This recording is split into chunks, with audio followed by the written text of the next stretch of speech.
Cassper is undeniably one of South Africa's most successful artists. From humble beginnings in Mafeking to filling up the biggest stadiums in Africa, Refilo Pulo has carved out a legacy marked by ambition, innovation, and crossover appeal. His influence stretches beyond music, with ventures into fashion, business, and entrepreneurship, building a brand that rivals global superstars. Yet, despite his accolades, viral hits, and undeniable impact, a persistent narrative follows him that South African hip-hop doesn't fully respect him. Why? This isn't just a matter of personal dislike or online hate, it's deeper. Cassper's career, while celebrated by millions, is also riddled with industry tensions, public feuds, and a perceived detachment from hip-hop's core values. This story explores the reasons why Cassper, despite his success, finds himself at odds with the very genre that helped launch him. Cassper, once one of the biggest names in South African hip-hop, made a bold switch to Amapiano when the genre was struggling. But instead of applause, some artists labeled him a sellout just for choosing growth over loyalty to a scene that wasn't showing him love. His early albums like Refilo and other albums were hip-hop triumphs, filled with street anthems and radio hits. Albums like Sweet and Short 2.0 and collaborations with Amapiano heavyweights like the late DJ. Somebody placed him at the top of a new wave, but at a cost. Hardcore hip-hop heads saw this move as betrayal. Critics accused him of abandoning the genre for popularity, chasing trends instead of preserving hip-hop integrity. Fellow artists like AKA even called him out for being a culture hopper. For many, this shift diluted his credibility as a hip-hop artist. We all know the beef between Cassper and AKA gave us some of the dopest music in South African hip-hop history. Both rappers were constantly trying to prove who was better, and the competition pushed them to deliver banger after banger. But in November 2017, things took an unexpected turn. AKA expressed interest in performing at Cassper's legendary Philip FNB Stadium Concertise, the same event that cemented Cassper as a stadium king. But Cassper wasn't buying it.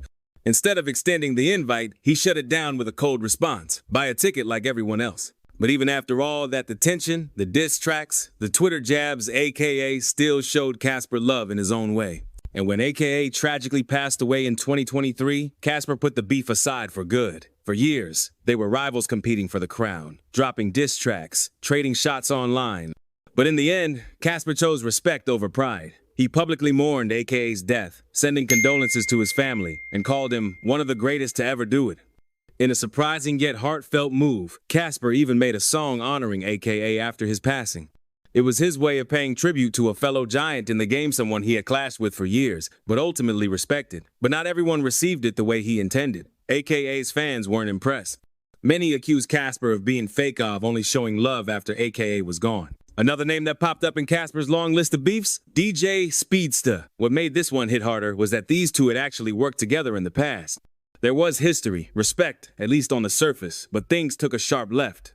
Out of nowhere, Speedsta took to social media and called Cassper weak, saying he had no soul and labeling him a clout chaser. Then there's notarguably Cassper's loudest and most persistent critic, a music executive turned outspoken commentator. Nota's relationship with Cassper has been nothing short of toxic. While many beefs in SA hip-hop are built on competition or clashing egos, this one felt different, personal, relentless, and deeply messy. Nota didn't just throw shade, he attacked Cassper's character.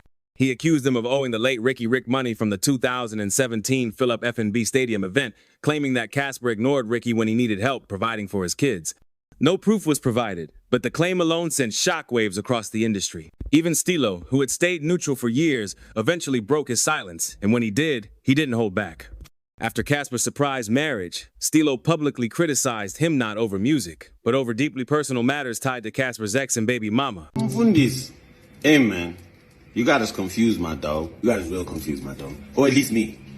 Dolos chile with the combine. Like, I mean, so much going on. It's this, it's not that, it's this and that. One minute you drop an album, next minute you found God. I thought you had God the whole time. Next minute you married, next minute 10 bodyguards. Dog, what's really good? I feel like so much is going on and we missed a lot of episodes, dog. So please tell us.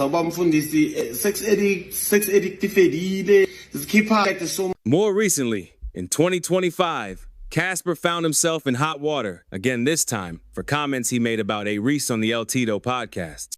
During the interview, Cassper implied that A-Reece was struggling in the industry because of his elusive nature, suggesting that Reece's quiet, low-key approach was hurting his career. But what Cassper may have thought was harmless industry critique quickly turned into a backlash storm. Why? Because A-Reece isn't just any rapper. He's one of the most respected lyricists in South Africa, known for his consistency, wordplay, and independent grind. And more importantly, his fan base, loyal, loud, and militant. Do you think Cassper would get more respect from hip-hop fans if he never switched to Amapiano, or is the hate deeper than just the genre? Comment your thoughts below, and don't forget to hit that subscribe button for more deep dives into South African music culture.